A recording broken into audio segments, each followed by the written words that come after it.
इस family political drama में हर चेहरा अपने मन में कुछ राज छुपाए बैठे हैं।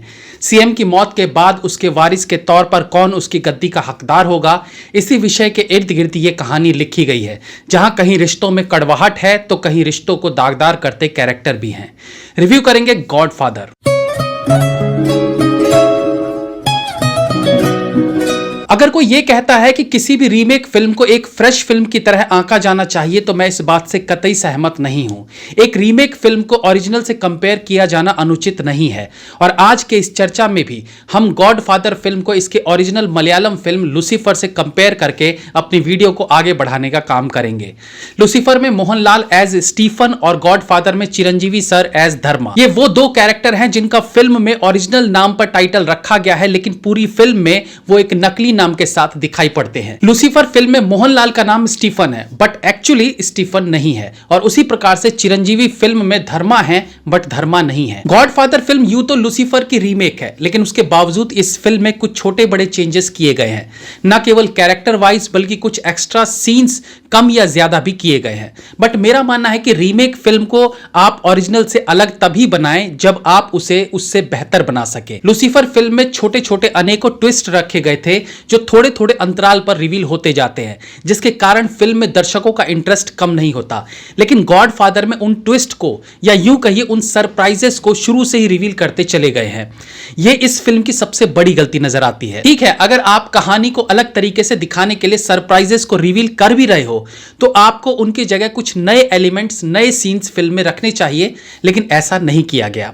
मोहनलाल और चिरंजीवी के कैरेक्टर्स को अलग तरीके से दिखाने के चक्कर में चिरंजीवी का कैरेक्टर कमजोर कर दिया गया है। यानी जिस तरीके से स्टीफन को शांत बट क्रूर दिखाया गया है, धर्मा को वैसा ना दिखाकर उसे थोड़ा साउथ के टिपिकल हीरो जैसा दिखाया गया है। यानी जिसके अंदर थोड़ा स्वैग रहता है, थोड़ा स्टाइल मारकर बोलता है, जो कि मोहनलाल के स्टीफन वाले कैरेक्टर में नहीं था।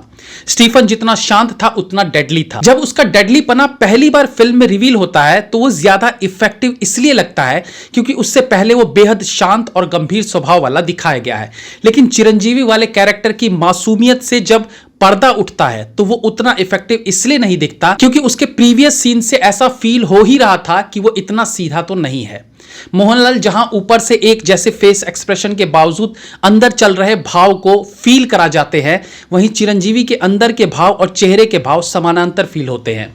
मोहनलाल मिस्टीरियस लगते हैं, वहीं चिरंजीवी खुली किताब, और इसलिए इस कैरेक्टर के नजरिए से एक एक्टर के तौर पर मोहनलाल बाजी मारते दिखते हैं। ऐसा भी नहीं है कि चिरंजीवी सर को कम आंका जाना चाहिए, वो एक ऐसे सुपरस्टार है जिनकी अंधभक्तों जैसी फैन फॉलोइंग है, बट जरूरी नहीं कि हर किरदार हर किसी पर फिट बैठ जाए। ओरिजिनल फिल्म के मुकाबले रीमेक फिल्म में जो बदलाव किए गए हैं उनसे कहानी पर कोई फर्क नहीं पड़ता, कहानी सेम रहती है। गॉडफादर में किया फेरबदल इमोशंस में कमी लाता है। फॉर एग्जाम्पल, लूसीफर फिल्म में सीएम की बेटी का पति विवेक ओबरॉय था जो अपनी स्टेप डॉटर को मोलेस्ट करता है, और गॉडफादर में सीएम का दामाद अपनी साली को मोलेस्ट करता है। अब जब लूसीफर में सीएम की बेटी को अपने पति द्वारा अपनी बेटी को मोलेस्ट किए जाने की बात पता चलती है तो अपने पति के प्रति उसकी नफरत ज्यादा इफेक्टिव लगती है, क्योंकि बेटी का मोलेस्टेशन अपने ही पति द्वारा, यानी एक बाप बेटी के रिश्ते को दागदार किए जाने से क्रोधित महिला ही बचपन से नफरत करते अपने भाई के करीब आ सकती है। वहीं गॉडफादर फिल्म में यह सीन जीजा और साली के बीच का था, जिस पर इतने इमोशंस नहीं जग पाते हैं। लूसीफर में एक सीन है जब मोहनलाल का पीछा करते हुए एक आदमी जंगल में पहुंच जाता है, जहां मोहनलाल फैक्ट्री बंद करने की बात करता है और सामने वाले गुंडे के हाथ में रिवॉल्वर होता है। फिर कैमरा उस जंगल में छुप के वो सब देख रहे आदमी पर चला जाता है और फटाफट 4-5 गोलियां चलने की आवाज आती है। बाद में जब वो आदमी अपने बॉसेस को सारी कहानी बताता है तो दिखाया जाता है कि मोहनलाल उस सामने वाले गुंडे से बंदूक छीनकर फटाफट सामने खड़े 5 लोगों को गोली मार देता है। अब गॉडफादर में जब यह सीन आता है और कैमरा उस छुपे हुए आदमी के फेस पर जाता है तो अगेन ऑडियो में फटाफट 5 गोलियों की आवाज सुनाई देती है। और फिर जब वो आदमी अपने बॉस को जाकर सारी कहानी बताता है तो उसमें जब चिरंजीवी सामने वाले गुंडे से बंदूक छीनते हैं तो सारी गोलियां फटाफट चलाकर 5 लोगों को नहीं मारते, बल्कि एक को मारा, फिर घूमकर दूसरे को मारा, फिर घूमकर तीसरे को मारा। अब सवाल यह है कि मैं ये सब क्यों बता रहा हूं, तो समझिएगा।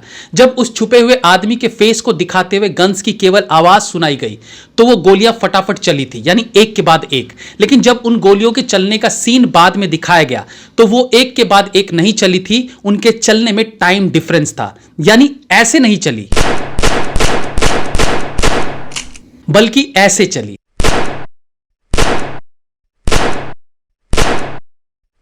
लेकिन लूसीफर में दोनों सीन्स में जहां गनशॉट की ऑडियो सुनाई जाती है और दूसरा जगह ऑडियो के साथ विजुअल्स दिखाए जाते हैं, दोनों में टाइम एकदम मैच कर रहा था। फिल्म में नयनतारा जैसी बड़ी एक्ट्रेस को लेने का मतलब यही था कि ओरिजिनल के मुकाबले उनका रोल बड़ा होगा, और यही हुआ। लूसीफर के दो किरदारों को मिक्स करके गॉडफादर में दोनों किरदार नयनतारा से ही करवा लिए गए, जबकि अगर कोई कम पॉपुलर एक्ट्रेस इसमें ली जाती तो उनका रोल इतना लंबा नहीं होता और लूसीफर वाला एक कैरेक्टर जिसे टोविनो थॉमस ने निभाया था उसे यहां कोई और करता दिखता। लूसीफर का एक बहुत इंपॉर्टेंट सीन था जब पुलिस मोहनलाल को गिरफ्तार करके ले जाती है और मोहनलाल अपनी टांग से उस पुलिस वाले का गला दबाते हैं। मोहनलाल ने 90 डिग्री एंगल पर टांग ले जाकर पुलिस वाले का गला दबाया, लेकिन चिरंजीवी सर पैरों को उतना स्ट्रेच नहीं कर पाए, तो इस चीज को लेकर भी सवाल पैदा होता है कि इतने भारी शरीर के बावजूद मोहनलाल ज्यादा फिट है या चिरंजीवी आप पहले जितने फिट नहीं रहे। इस सीन के बाद ओरिजिनल फिल्म में पुलिस वाला मोहनलाल को एक थप्पड़ जड़ देता है, लेकिन शायद चिरंजीवी के स्टारडम को देखते हुए उन्हें थप्पड़ खाते नहीं दिखाया गया, बल्कि पुलिस वाला केवल उनका कॉलर पकड़ता है। अगेन मैं कहना चाहूंगा कि थप्पड़ मारना उस सीन में जरूरी फील होता है, क्योंकि उस पुलिस वाले का आमना सामना लीड कैरेक्टर से लास्ट में भी होता है और वहां पर मोहनलाल या चिरंजीवी का उसके प्रति ज्यादा क्रोध दिखने के लिए उस पुलिस वाले का थप्पड़ मारना जरूरी था। बट चिरंजीवी सर स्टार है तो समझ ही रहे होंगे आप। हालांकि आपको बताऊं कि बड़े मियां छोटे मियां फिल्म की शूटिंग के दौरान राइटर ने गोविंदा और डायरेक्टर डेविड धवन को अगला सीन बताया और डायलॉग्स बताए, तो गोविंदा और डेविड धवन दोनों शॉक्ड थे, क्योंकि अगले सीन में गोविंदा को अमिताभ बच्चन से बोलना था कि अबे लंबू टांगे काट के 3-3 फीट के 2 कर दूंगा। ऐसा ही कुछ डायलॉग था जो उस वक्त अमिताभ बच्चन को बोलने की हिम्मत ना कोई डायरेक्टर कर सकता था ना कोई एक्टर। लेकिन जब अमित जी को यह डायलॉग बताया गया तो उन्होंने इस बात पर ध्यान ही नहीं दिया कि गोविंदा इस डायलॉग में उनकी बेइज्जती कर रहे हैं। उन्होंने उस डायलॉग को फिल्म का हिस्सा माना और वन टेक में उस शॉट को कंप्लीट किया।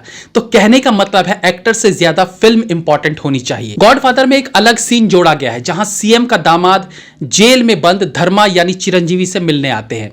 सीन ठीक था क्योंकि इस सीन से धर्मा की जेल के अंदर कितनी चलती है यह दिखाया जाता है। सीन में जेल के अंदर चिरंजीवी किताब पढ़ रहे होते हैं और सीएम का दामाद सलाखों के बाहर खड़ा होता है और एक पुलिस वाला जेल का गेट खोल रहा होता है। जेल के लोहे के गेट को ताले से खोलना और फिर उसे ढकेलने में काफी आवाज होती है।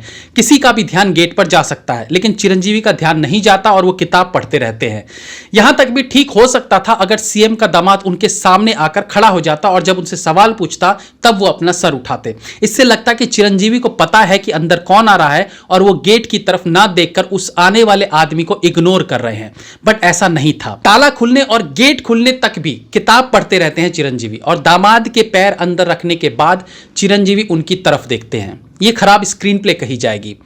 रीमेक फिल्म में पृथ्वीराज सुकुमारन वाले किरदार को सलमान खान ने निभाया था। ओरिजिनल फिल्म में पृथ्वीराज सुकुमार एक गैंगस्टर थे जो एक टीम के साथ चेहरा ढककर काम करते थे। बट क्योंकि यहां सलमान खान है तो उनका चेहरा तो भुनाना ही था, और दूसरा कि सलमान खान है तो वो टीम के साथ काम क्यों करेंगे, वो अकेले ही सबको धूल चटाते दिखते हैं। इवन ट्रक को ब्लास्ट करने वाले सीन में भी एक टीम वर्क दिखाया जाना चाहिए था, बट सलमान खान अकेले आकर ट्रक को ब्लास्ट करके निकल जाते हैं। लूसीफर फिल्म का एग्जीक्यूशन बहुत कमाल का था। Camera angles, shot selection, character establishment, power of emotion सब बेहतरीन था। बट वैसा जादू गॉडफादर में रीमेक फिल्मों के राजा मोहन राजा नहीं दिखा पाए। यह भी सही बात है कि यदि आपने लूसीफर फिल्म नहीं देखी है तो भले गॉडफादर फिल्म के एग्जीक्यूशन में आपको कमियां मिल जाएं, लेकिन फिल्म की कहानी आपको जरूर इंप्रेस करेगी।